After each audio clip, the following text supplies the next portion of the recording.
Welcome into the Freshman Podcast. I'm EJ Manuel. I'm Dr. Myron Roll. And we just have some fresh takes, some fresh conversations, and some really fresh thoughts as we have our next podcast here. Now, this one is going to be really interesting and really right up your alley as a neurosurgeon, and something that has affected all of us, especially athletes, people who get into accidents and things like that. CTE. And there's been a huge conversation around that, specifically in the NFL, I think in soccer, pretty much any contact sport it's come up a bunch. And in fact, you have been really the spokesperson for us as NFL players. I know when a lot of it was going down, you would be on CNN, on these different shows and different big news stations addressing it. When you think about CTE, where are we at now here in 2024? Man, well, first, I think that we should understand what CTE is, right? I think it's a term, an acronym that gets thrown around a lot, and we might not know exactly what it is and what it means. So breaking down the word CTE, chronic traumatic encephalopathy. Chronic means it's happened for a while. Okay. Traumatic means it's happened because there's either a blow to the head or some sort of rotational movement of the skull. You see, the skull is a fixed box, and the brain sits in the skull, suspended in something called cerebrospinal fluid, CSF. And so when you have this head moving, the head moves and the brain continues to move and hits against the inner table of the skull, even if you stop, right? The brain is still moving. So that's the traumatic part of it. And then encephalopathy, encephalo sort of refers to the brain. Encephalopathic. Pathy means disease, so there's brain disease. So chronic, long-standing, traumatic, coming from a blow to the head or some sort of violent movement, encephalopathy, brain disease. It's something that right now, as scientists, as neuroscientists, neurosurgeons, we only know about it in post-mortem sort of exams, autopsies. And what you find is atrophy of the brain, means that the brain has gone down in size, decreased in size. You find these protein deposits, especially in the frontal and temporal lobes. They can be all over, but especially in the frontal and temporal lobes. Frontal, I'm assuming, is here. Temporal. Frontal lobes right here in the front, Okay. and that sort of controls executive decision-making, personality, impulse control, kind of makes you who you are. Important stuff. Important stuff, man. Yeah. Sometimes we have patients who have frontal lobe strokes or sometimes hemorrhages in that area, and they're completely different people from when they were prior to their injury or their disease. Temporal lobe is right here on the side. It mainly controls memory and some personality behavior as well. But anyway, so you have these proteins that deposit there, not supposed to be there. It sort of disrupts the connections, the neuronal connections. Neurons in the brain are supposed to communicate with each other, one to the other. And when you have these large deposits of protein that come from micro tears, micro abrasions, micro traumas that happen consistently, the connection, the communication between one neuron to the other gets slowed down, gets blunted, it doesn't work anymore. And that's why you see some people who have CTE or who may have CTE from clinical symptoms that are diagnosed from sports medicine docs, neurologists, neurosurgeons. Their personalities are a bit different sometimes. Sure. Sometimes they have impulse control. Sometimes they have chronic headaches. Sometimes they have trouble looking at lights and seeing lights. There's something called photophobia. Sometimes they can't remember things well. Sometimes they have things called brain fog. They get confused and they're just not thinking clearly. So we are sort of learning more about CTE as we learn about traumatic brain injury, mild to severe. The beautiful thing we're doing right now, not only just neurosurgeons, but other specialists, is that more people are adding to the conversation. Social scientists are adding to the conversation, because when you have people who are alpha males playing football, who are playing basketball, soccer, boxing, even cheerleaders throwing them up in the air and they don't get caught and they hit their head. Sometimes they don't want to come out of their sport, right? They say, you know what? I'm going to let my team down if I come out. I'm not going to be seen as a team player or seen as a champion if I say, oh, I got a little banged up, right? You be considered soft sometimes. Exactly. Yeah. And that is a terrible word to be considered, especially in football, right? We don't want to be here called soft. Fighting words, no doubt. Fighting word, 100%. 100%. And so social scientists are now trying to figure out ways to make it more acceptable for athletes, student athletes, young, or even professional athletes, to report when they have these symptoms, because CTE, traumatic brain injury, often are not seen on images. You can't get a CT scan or an MRI and see it. You can't. It's not like a tumor. It's not like an aneurysm. It's not like an infection. So it's very difficult to diagnose radiographically. So you have to go off clinical symptoms. And if you're hiding these symptoms because you want to stay in the game, Wow. because you don't want to lose your job, I was a 6th-round pick. 207, you were a 1st-round pick. You know, you were fantastic. You were a phenomenal player.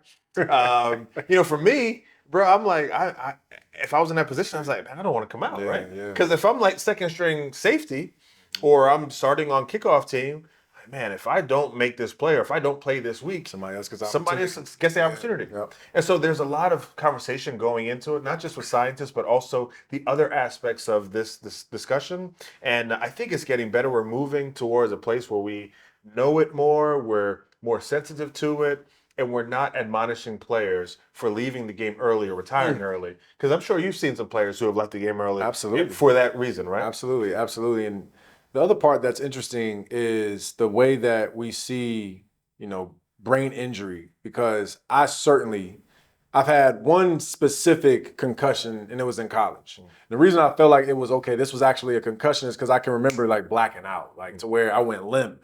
It was my senior year against the Florida Gators, and I was, doing my thing. We were beating them too, bro. Like this senior night, I'm feeling good. My mom and my dad is in stands, and It's always good to be beating the Gators. no, it was great to be beating the always Gators. good to be beating the Absolutely. But after I had this hit, we were no longer beating the Gators. All right. And I just remember making a cut to my left and doing kind of like a little Euro step, boom, boom. Yeah. And I cut back this way, and a linebacker who I did not see at all, bro. And normally I had pretty good, field awareness, peripheral vision. And this dude came out of nowhere like a missile, bro, and it hit me right here, too. It wasn't even like right here. It was kind of like right here, which kind of snapped me like that. And instantly, I remember my body. And it's funny because I was blacked out, but I kind of remember it. Like I went limp, like literally like limp down, ball popped out. It was ended up being a fumble. They got the ball back. But right after that, of course, I came to, and maybe 3 or 4 seconds that passed by, and again, having that old thought process. And mind you, this is 2012. So we didn't have CTE. We didn't really know what it was. Right. We certainly could not say, Coach, my head hurts. Because, again, you were thought as maybe soft, or, as a quarterback or any type of ball carrier, you just pop up, just try to keep rolling. And I know I wasn't okay. Came to the sideline. I believe it was Dr. Stowers. Shout out to Dr. Stowers at Florida State. Yeah, shout out. And we went through, the test and protocol, and he asked me some questions. And obviously I was able to pass that test and get back out there. And I'm assuming now in 2024, he certainly wouldn't have allowed me to go back out there just because of the way the rules are now. But again, I passed the test. So there was no reason for him to say, look, I mean, he's fine. He passed the baseline test, and I was able to go back in. And also I wanted to go back in. And so it's just really interesting because now that there's been so much more evidence of what CTE is, of how it's actually affecting men and women. Yes. Because a lot of times men have it. I'm talking football players or athletes who are male, and they have these emotional changes that you don't really understand why you're struggling like that. And I certainly, as we go throughout this show here, I'll share some of mine. And I don't know if it's because I had CTE or if it's because from that hit, or even because when I was doing Oklahoma drill, which is, two people laying down, you hop up, blow the whistle, and you hit each other. Man. When you're 10, 11 years old, 9 years old, maybe it started there. And so I can imagine playing a position like, right tackle or defensive line at a 3 technique who's hitting somebody every single play. A running back that's carrying the football 25, 20 times in a game, he's getting hit 20, 25 times a game as well by multiple people. Yeah. By some guys like you. You know what I mean? Safety's coming downhill with a 10-yard head start with an angle and, cracking you. And again, you're thought to pop back up and go to the next play. Otherwise, what do we see you as? Soft. And so it's a really thick layered thing because part of it is changing the thought around it, like you said. Also, obviously, diagnosing, the issue. And I think more doctors in the NFL and college football has done a better job. I don't like the rule, but I understand it. Targeting. And players are getting tossed from it. I don't think it necessarily deserves you to get thrown out the game. It slows the game down. They've done better with that. But I think my question to you is, if football is a sport which we all love, I think it's the most popular sport in America. I really do. Yeah. Maybe, I ain't gonna say in the country because soccer's out there, right? But football is for sure in this country what we love to watch on Saturdays, Sundays, and even Fridays with high school football. Some people may say race car driving. Yeah, that too. Yeah, know, F1 is fun too. yeah, Throwing yeah. that out there, but that's once a year here, or I guess in Vegas as well, in Miami and Vegas. Anyways, how can this get better? Because as we get older, as football players who then, transcend to another walk of life, of course, we all can't play football until we're 80, 70 years old if we're lucky to get to that age. Yeah. But how is this something that can be either prevented or something that maybe can be healed? Because it's not so much like the brain injury, it's also the effect that it has on you after you have that injury and you either don't know it or you're affecting someone else within your family and you're going through some real struggles. Well, I think you sort of even just talking about your experience against the Florida Gators and how that felt is refreshing on multiple levels, right? One, for me as a physician who deals with the brain every single day, it's refreshing to hear you be open about that situation, and someone who's hearing this podcast and hearing you say that, who's had something similar, say, "Oh, that's what I had. That's what happened to me." And someone who's a star quarterback like EJ Manuel can say it with confidence that this is what he had and this is how he felt and this is what he wished he would have done. Maybe that sort of starts changing the conversation. So there's a conversation that has to change around football and sports just in general, especially high collision impact sports, that it's okay to have symptoms. It's okay to report these things. It's okay to feel like, you're not yourself and I got to remove myself from the game because my brain is important. We need to start putting the emphasis, now I'm biased obviously, but the emphasis on the brain and its beauty and this organ as being the best computer system and thing that keeps us alive and well and enjoying the world, enjoying our families, enjoying things around us that make us happy, that give us excitement. This can truly be damaged by playing a recreational sport or doing something that gives us momentary joy. And so once we start putting the brain and its function in the same category as we have with ACL tears, with shoulder sprains, with other sort of injuries that you face during sports, I think we'll start to move the narrative towards protection, as you were mentioning, prevention as well, and then maybe eventually get to a treatment where we break down the blood-brain barrier and we add pharmaceuticals that can hopefully present it in a quicker time frame so that we can have some treatment to heal and remove some of those protein deposits, where we find new radiographic techniques to actually image somebody and know when they have it and target it and go after it that way. When we use focus ultrasound or some other sort of novel technology that's minimally invasive and goes in and breaks down some of those protein deposits as well. When we start to do some of the preventative things like eating foods rich in vitamin E, chocolate, these brain foods, these brain superfoods, when we start to remove alcohol or some of these other sort of substances away from our diet, because that doesn't help. When we get better sleep hygiene, when we really focus on our breathing and meditation, because we know that allows the glymphatic system, which is a system that comes alive and active when we sleep well, it sort of removes the metabolic waste from the brain and allows our brain to recover better. When we start to think about our brain in a way that we think about the clothes we wear, or the working car out we in the drive, gym. Yeah, going yeah. to the gym. Yeah, The brain yeah. is something that we need to protect because it connects us to who we are, our world, our history, and our family. And if you ask people what's something that you cherish the most in life, they might mention one of those items that I just listed. Sure, but not the their way brain. you're able to connect that. Yeah, the way you're able to connect to that is by having a fully functional central nervous system, a brain that allows us to enjoy that. So I think as you talk about what can we do to help us in the future, better equipment, get away from some of those drills. You talk about the Oklahoma drill and those kind of things. Which I don't think they do as often, if at all. I'm glad they don't. Yeah. Reducing some of the hitting in practice that you've seen that is taking hold in NCAA for sure. And NFL too. And the NFL, no doubt. Changing some of the rules around the game, even more so. I mean, I think you can correct me if I'm wrong because you're a little bit more connected to the sport now than I am, but running 40 miles per hour or 20 miles per hour down the field for a kickoff, I think that is sort of like a high velocity missile target to somebody. That is a dangerous play. Yeah, it's very dangerous. They've actually changed the rule in the NFL. So they've actually now adopted the rule that the XFL or now UFL That's what I thought. has adopted. So the rules will be much different with Much kickoffs, better. which should help limit some actual injuries. But my main question about the brain is kind of going back to, I guess, the science of it. Yeah. Once you have a brain injury, can you heal your brain? Yeah. Because is the brain considered a muscle, like it would be a hamstring or a quad or a pec? Is it something that can actually be reversed and healed and fixed? Great question. Yeah, the brain can heal, it can recover, but it depends. There's some factors that go into that. One of the factors is age.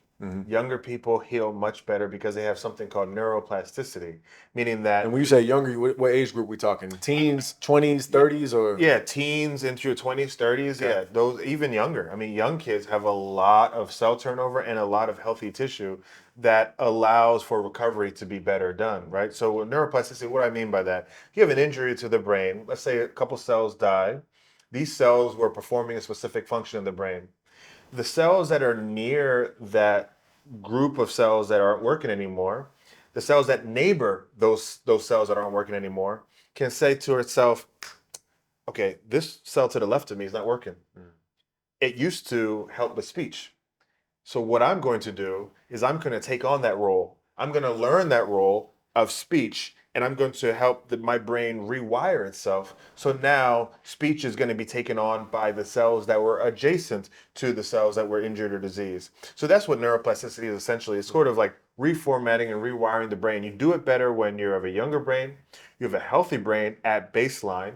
You have a brain that is well saturated with nutrients, minerals, and that's why the diet's important. That's why hydration is important. That's why sort of the maintenance of our body and the brain is so important for if an injury does occur, it can recover a lot better in that instance. How do you view when someone who probably maybe has CTE, and we know our brothers who are, legends from the NFL, whether they're older or even some young guys, who we have seen actions that you would assume like, man, something's going on with him. Yeah. How do you view it when that's being made fun of? As a surgeon, as a neurosurgeon specifically, like how do you view that? How does that make you feel? Also as a former player in the NFL too. Man, it's rough, man. It seems like it's a throwaway term that I see a lot. And I know you see this too, brother, because there's a player, we won't call his name, but he played with us at FSU. It's a throwaway term. It's a dismissive term that people who want to admonish athletes who may be going through some mental health crisis or some psychiatric breakdown, they say, "Oh, he's got his CT. His CT is acting up. It's flaring up." Almost as if it's like eczema or something like that, right? Or like it's an asthma attack. Like this is something serious. The brain is so important, and I'm harping on it because I do it every day. But I see it. I see how it changes people's lives, and I see how it changes families when, for whatever reason, there's some disruption in the function of your brain. And so it really bothers me when I see that. I'm thankful that there have been a lot of my teammates who have reached out to me, guys who I played with for the Tennessee Titans, guys who I played with in college at FSU, who have asked me, hey, is this something that I need to worry about now? What can I do to help prevent it? What signs and symptoms should I be looking for? Right. They're taking it very seriously. And I have like a whole package that I give my brother. I'm like, hey, do this, do this, do this, do brain puzzles, do brain exercises, do crossword puzzles. My wife knows it, man. I'm always doing crossword puzzles to keep myself active. I'm always reading to keep my brain active as well. And so it's something that we got to get out in front of. But yeah, no, it definitely bothers me from a personal level when I see that term being thrown out as sort of oh, they're crazy, let's call them having CTE, and let's just be done with them. Right. It's a bothersome thing. Yeah, well, I think back to, again, my experiences, having some real tough moments to where I don't think I don't know if it was, again, CTE or if it was just brain injury, or if it was just straight up like me growing as a person, but even some of my own mental health. And it's so good now, and it actually gives me a lot of courage now too, because it's okay to talk about it. And you can watch a ton of podcasts, you can watch a ton of Instagram posts, you can watch a ton of anything nowadays, and mental health is in the forefront. I believe most teams in all of pro sports have some type of sports psychiatrist on staff. I know that was starting to become a trend when I know when I was in school at Florida State, we had someone that was very, very helpful that you could go and talk to. And again, most most black people specifically always saw it as like a bad thing to go to a therapist, or they called it a shrink. Yeah. And I remember taking some sessions early on when I was in school, and even when I was in my young career in the NFL. It was super helpful for me because I felt like I was really able to share what I was going through without being judged. Right. Because no one really knows what's going through your mind when you go home after practice, especially if you're by yourself. And I was by myself. I was single at the time. And, it's some rough moments. And even if I had good days, man, I can just remember like just not being happy, and it's interesting because I made it to the NFL. I was a starting quarterback. I was making money. I was doing all these different things. And it's really, really interesting because now when I look at, it's really warped my view of how people kind of view celebrities. I put it like that, or pro athletes, or people that are of high status or in a high position. We all human, man.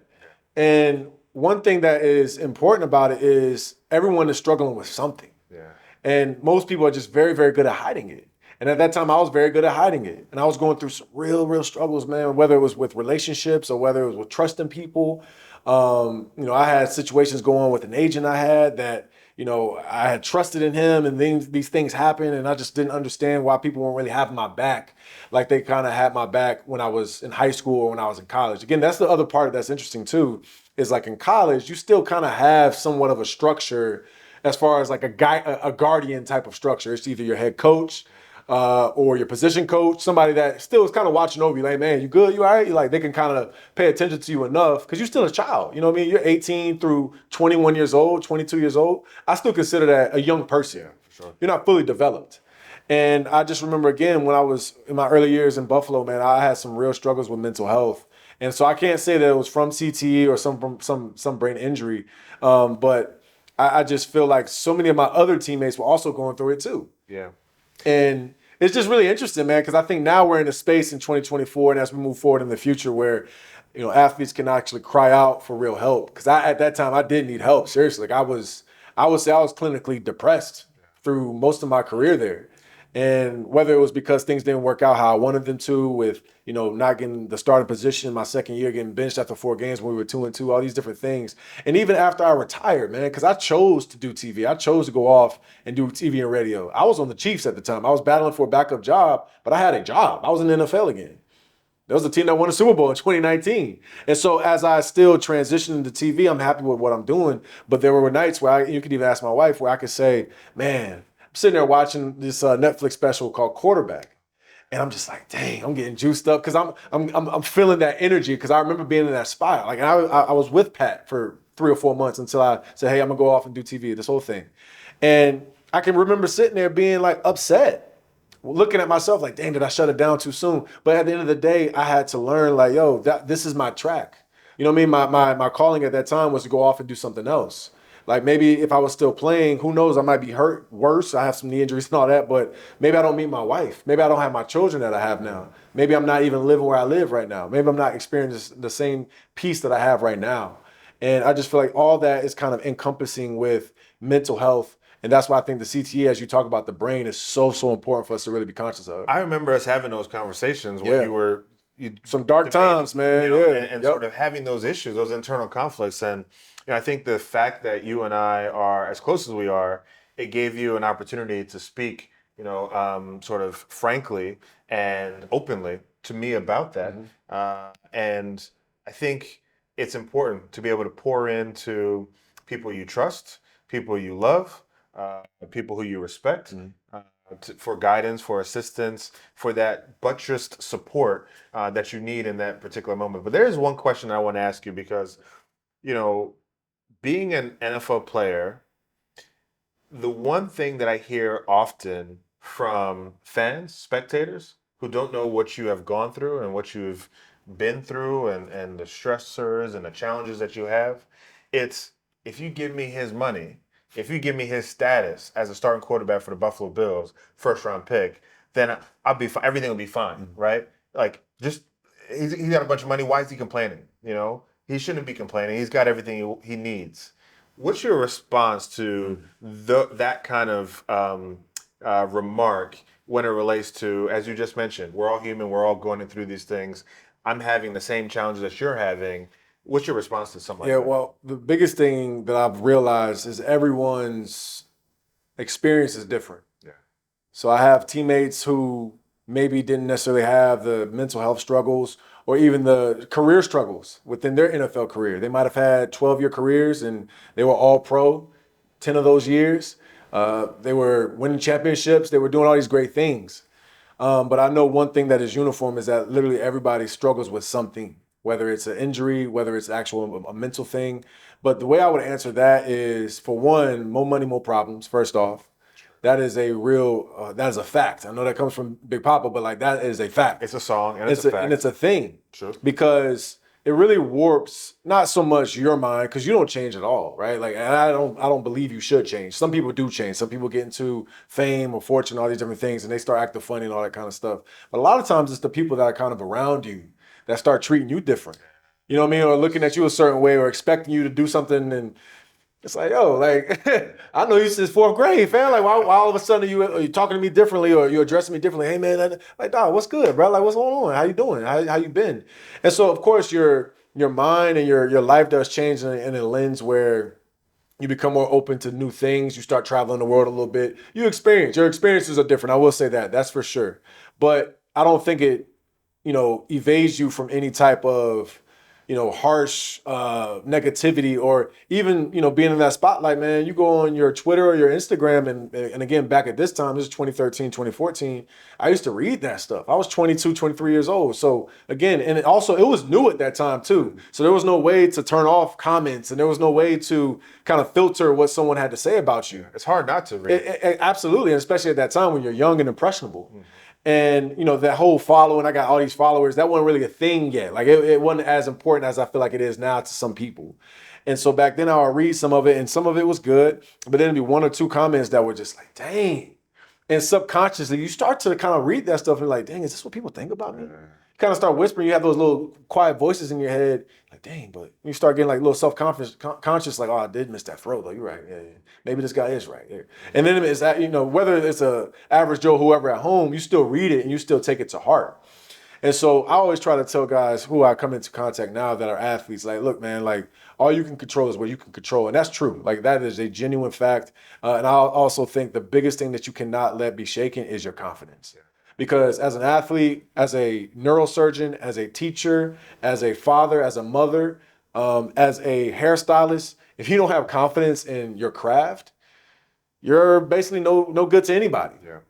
Like, what good would you be to someone? And so the thing that I've learned the most is your confidence can never be shaken. Of course, you can have bad days. Of course, you can read some bad feedback and you can allow it to piss you off because it should. You should have that, ability to say, hey, look, compartmentalize the critique, but at the same time, don't let it crush your confidence. And truthfully, that was something that happened to me. I got caught up in when certain circumstances around me started to happen. And also, again, I didn't know a lot of what I just didn't know. I didn't know maybe I could have just went and talked to the GM, or maybe I could have just went and talked to my head coach and got some real facts of like, hey, man, what exactly do you want from me?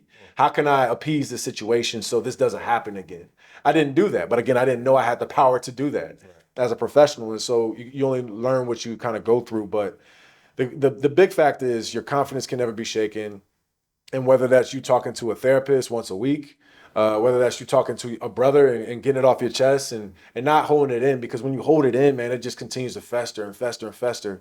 And it just ends up at some point blowing up. And whether that's you literally blowing up as a person or you lose your job or you lose your wife, you go out and do something and impulsively, you end up losing your family. I mean, we see this happen all the time to people. So there's a long-winded answer there, but No. I think the basis of it is you can never allow your confidence to be shaken ever. Something else that you had said earlier that I kind of wanted to really dive into is, CTE, traumatic brain injury, these are potential explanations for sometimes when people have the symptoms that I had mentioned earlier, right?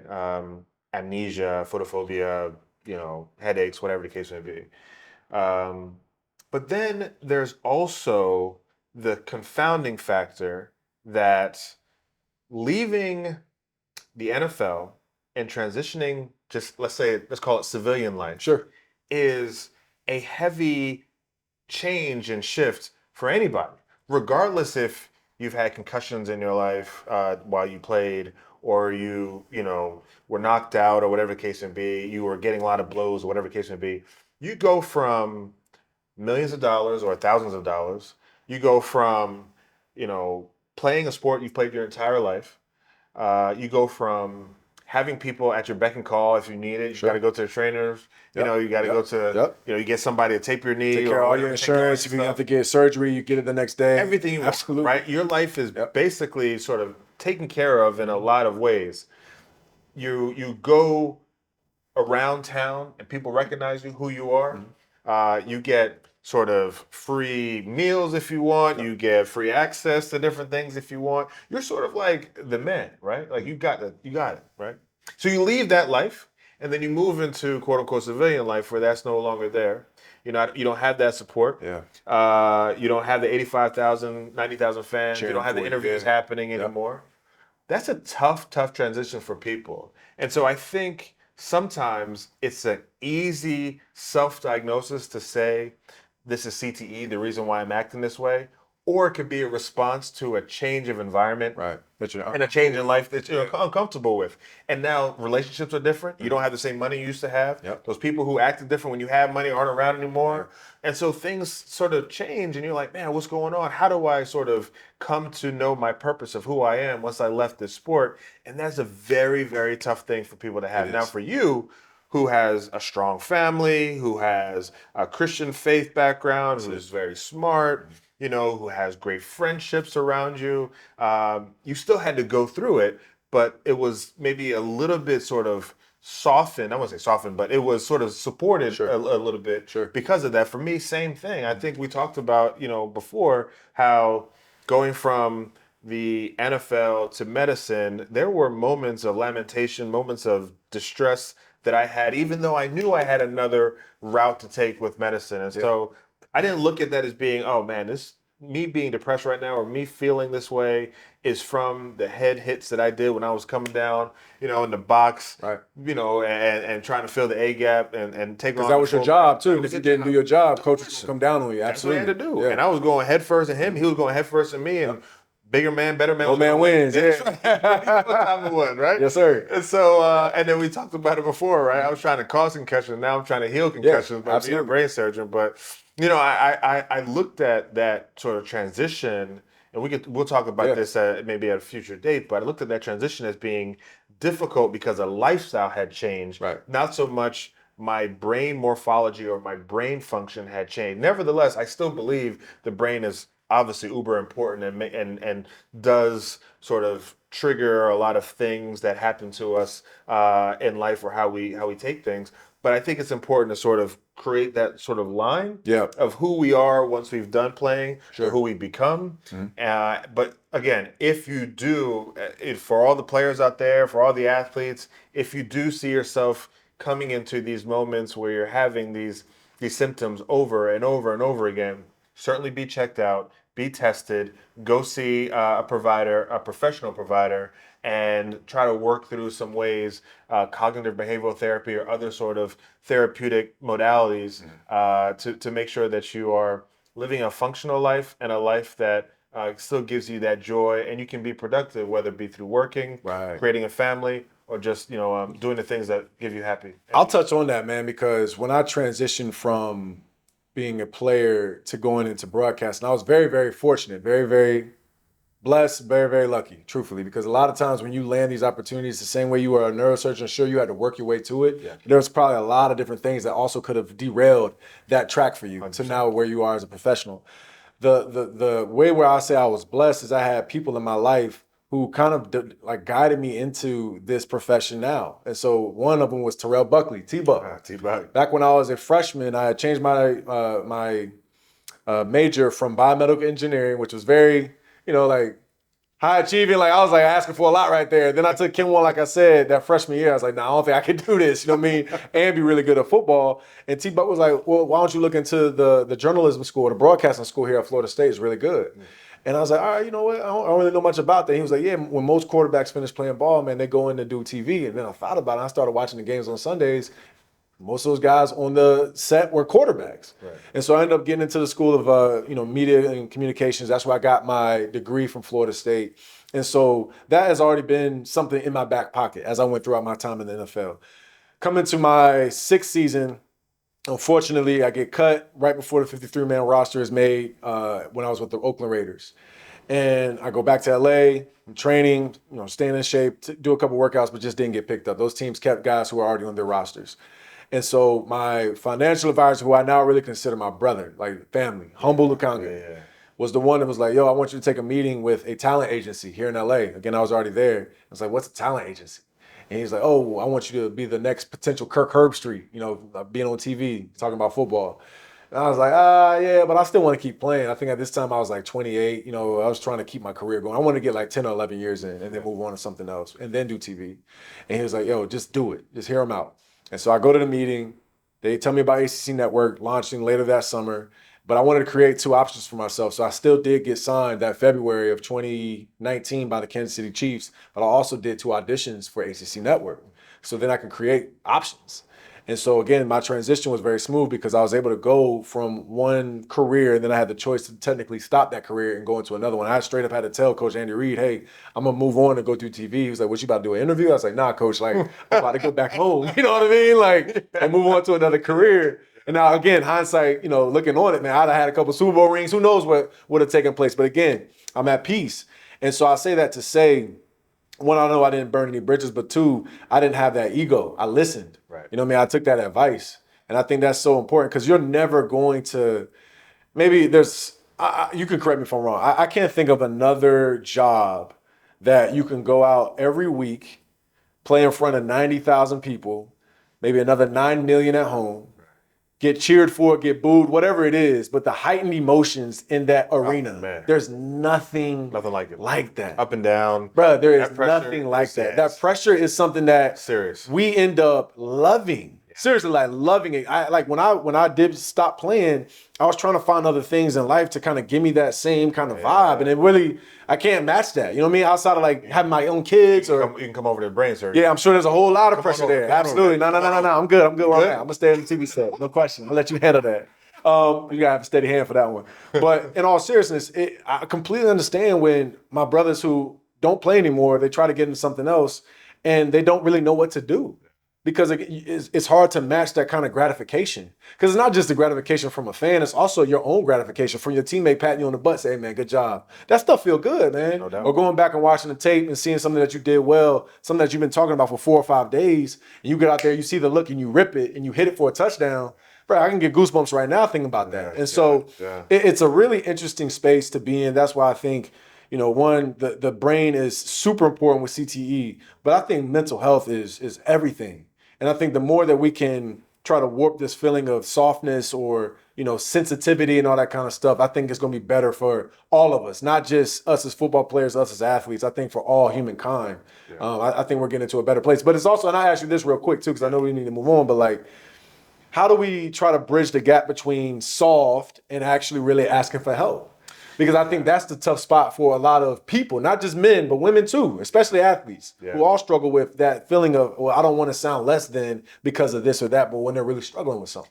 It's a fight and a battle that I don't think that individual athlete, woman or man, has to fight. And I don't think they should fight. I don't think it should be up to them to sort of denounce being soft or proclaim being hard because they want to stay in a game or come out of a game. I think the conversations around traumatic brain injury, the people who are supporting the game, the coaches, trainers, and other people, fans, media, people who flow in, they need to be the one who create the environment that says it is okay to step away if you don't feel like yourself, if you have you're a little woozy, if you're unsteady. It's okay to step back. When Tua had his issues and his concussions, I don't think the conversations, and I wasn't in the locker room, but I don't think the conversations in the Dolphins locker room was around, we want you to be a healthy man long into your life. It was, what can we do to get back you on this field because you're playing well, because we need you to win. Contract year too. Contract year. If you win, we all win. We all make money. That was the conversation. How can we get you back on the field? And so instead of the emphasis being about that, and that being the sort of driving factor in a dialogue, it needs to be, what can we do to preserve your health and your function for later on in life when you want to be a 50-year-old man Playing with your kids. playing your kids. Yeah. Two would be playing like the ukulele or whatever. I don't know. Yeah, I don't know what it's called, What I'm but saying? Playing right, that, right, on the right. beach somewhere, Yeah. and singing with a lay on your neck or whatever. Do that. That's what's Right. important. Yeah. Because that's going to give you the joy of saying, I have lived a life fulfilled, Sure. rather than saying, I need to get back on this field and get another concussion. Yeah. The second impact syndrome is legit. But three, it's so hard in that moment. And I'm sure when you put yourself back when you had the helmet and the shoulder pads on, to get into that headspace. Because there's so much riding on that moment in that exact moment. Right? When your other teammates are also looking at you too down the bench, like, right? Bro, that's why you need, good? Like, you're right. But that's why you need, because that's a hard spot to be in, man. very hard spot to be in, brother. But that's why you need a strong, backboned advocate who's going to step in and say, "You don't speak. You're not speaking for yourself right now. I am speaking for you. I am stepping in to say, no, this is not happening. You're not going back in. My focus is on you as a man and not you as a football player. Because yes, of course, all of us are going to have the juices going and say, I got to get back in. And I'm not trying to let my brothers down. I mean, you remember when we did our training, our workouts, if one person did not hit their 110s, they didn't hit their time, all of us had to run again, right? We had to continue to go. So you sort of have this mentality, I'm not letting anybody down. I don't want to. Right. And so it's the same thing here. And so that's super important. But one thing I did want to touch on, getting away from football and more on a personal level, because mental health is Mental Health Awareness Month in May. And it is something that I've had a chance to work with a local group here in Orlando called Aspire Health Partners, who do outstanding work in the mental health community, transitioning people back into life, getting them jobs and finding them residential communities, finding them support, kids, parents, everyone. They have inpatient facilities and others. They do a really great job. But for me, as a father, as a husband, as a neurosurgeon, you know this, but not a lot of people do. Sure. I'm doing my residency in Boston, Massachusetts, right? At Massachusetts General Hospital in Harvard. My wife and my 4 young kids all live in Lake Nona, Florida, Orlando, Florida. Right. Far away. Far away. My wife and I met as distant girlfriend, boyfriend, distant fiance, never lived in the same place. She never lived in Boston. I had never lived full-time in Orlando. So this was for my 3rd year of residency on to now. So when I tell you, and I told you this, I shared this with you on the phone, how difficult it was and has been for me as the provider of the family, the head of the household. The Bible talks about us being a leader, not a follower, a lender, not a borrower, being the man of our Christian home. Yep. Having these young kids grow up and have, these new moments where they're smiling or they're saying more words or they're running or they're doing some cool things. And, Latoya's down here in Orlando as a mom who's working full time as a pediatric dentist and doing all this stuff on her own. And I'm up in Boston away from her. The stress that put on our relationship, the stress that put on me personally, feeling like I'm less of a man because I can't be there for my wife, for my kids. I'm missing these moments. Talk about mental health, the stress of that. Couple that with the stress of going into work every day, surgery, life or death. You gotta like put all that behind and say, man, I got a life. This family is not worried about me not being able to go home and have dinner with my wife and kids.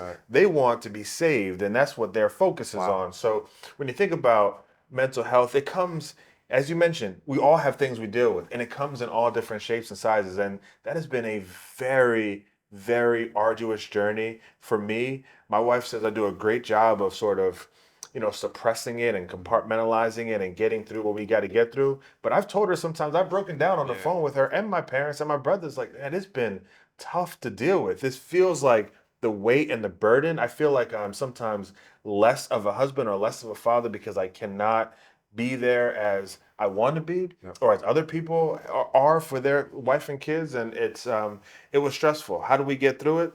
a lot of conversation, a lot of prayer. This is how you cope, you're saying. This is how I was coping. Yeah. I was getting reassurance Right. from my family, from Latoya. I try to come home as much as possible, Which and is be, hard too, because that makes you tired when you're traveling. It's not easy to do that. man, Yeah. flying late Yep, back. I yep, mean, but yep. seeing the kids like come up to me and run, say "Daddy" when I come through the door. I mean, that kind of Energizes regenerates you. me a little bit. Yeah, Yeah, so that yeah. does feel good. Yeah.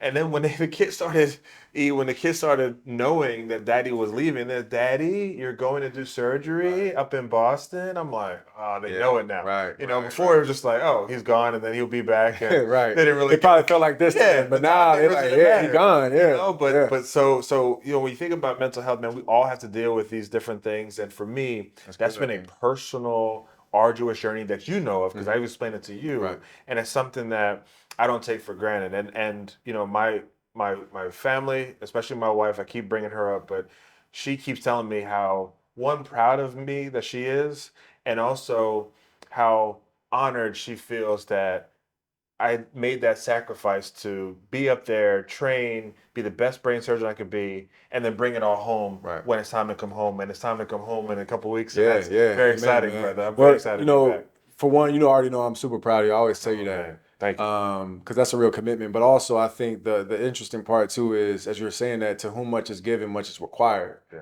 And this is just your calling right now. Yeah. And the good part is you are almost done. It's complete, right? Where you can come at home and be in Florida full time. But a lot of people probably deal with those types of things. And I think the best thing that you said was that you communicated and you were able to share that was an actual emotion, because you can't expect Latoya to assume that you feel that way unless you tell her. Yeah. And so again, man, I think the big key here is communication. Is also, again, being egoless. I said that in another podcast we had, but like the ego cannot be a thing that you allow for you to hold all these emotions inside. You got to eventually let that stuff go, man. It's just put it out there. You end up feeling better. Another thing is you realize other people are going through it too. Yes. You know what I mean? Like, because a lot of times when you are in those rough moments, especially when you're by yourself, you feel like it's just you dealing with this. And then you actually start expressing it to someone else. You're like, bro, I've been dealing with the same damn thing. You know what I'm saying? Like the same thing for a long time. You and I have had that Absolutely. many times. Absolutely. Absolutely. So, this was a great conversation, man. And as we always try to wrap up our podcast, we want to give our fresh takeaway for the day. So I'll go first because I think you went first the last time. So I think with the brain health that you described eloquently, the fact of us all, as whether you're an athlete, whether you're just a biker or a cyclist, I like to get out there on the street with my bike and you're like, hey man, I'm glad you wore a helmet. You know what I mean? Like these little small things that we do take for granted. Seriously, we really take it for granted, because I, certainly have rode my bike without a helmet. And thank goodness I haven't gotten hit by a car, but God forbid that could happen at any moment. And I'm at better risk to survive if I have these types of apparatus like a helmet on me to protect me. So I think, as you said, Myron, to really start appreciating the fact that we do have good brain health, and that it's okay to like reach out for help. If you have like some real mental health issues out there, again, you said this is Mental Health Awareness Month. It's all right to ask, somebody to just talk to them for 5-10 minutes. And then I also think it's also important for people to listen to, because it's not so much just people expressing it, but I think people also have to drop their ego, drop their time, and say, hey, look, man, I'm gonna sit here and just rap with you for 5-10 minutes over some coffee, and we can both kind of rap about what's going on with our own life. I think that part's really important. That's my first takeaway. Love it, brother. Yeah, my fresh takeaway is on this, man. I feel that the way we achieve life and live life to our fullest potential and our purpose is by protecting this very important organ, our brain. It's protection, it is thoughtfulness around it, it is mindfulness around it. So, yes, wearing the helmet when you're riding a bike, proper nutrition, proper sleep, the thoughts about if you're going to play one of these sports that people call violent, or people say that has the head impact collisions, and that factually does. What are you going to do to make sure that you preserve this beautiful organ that connects you to the world? The world is so beautiful. We can process elements and sights and sounds and thoughts in milliseconds based on these networked connections and pathways that we have in our brain. Sitting here right now, our hypothalamus is controlling and regulating our body temperature. Our brainstem is working through our respiratory system. Our heart rate is being involuntarily beat. All these things are coming from this brain. And so the importance of preserving it, feeling it, knowing it, putting it in its place, exalting it as the thing that makes life great, to allow us to enjoy the wonders of the world, the sights of the world, the comedy, the laughter, the fun, the highs, the lows. The brain allows us to do it. And it's a beautiful thing. And I hope sport continues to move towards a place where we would put more of an emphasis on it. And then on the tail end of that, understanding that what can come from not protecting your brain or not focusing on your brain is some of the mental health struggles that precipitate into homelessness or abuse or whatever it could be, some sort of negative or deleterious act. So my fresh takeaway is love it, preserve it, think about your brain, put it high up there on your priority list, because it's a beautiful thing that keeps us who we are, keeps us whole, and keeps us loving the world and enjoying the world as we see it. Good stuff, brother. Appreciate Absolutely. you, man. Yes, sir. All right. Thank y'all again for tuning in. You can follow us on all our social media, on YouTube, Spotify, all these different accounts, Apple Music, Apple Podcasts. Just keep staying locked in with us. And again, Freshman Podcast, we out.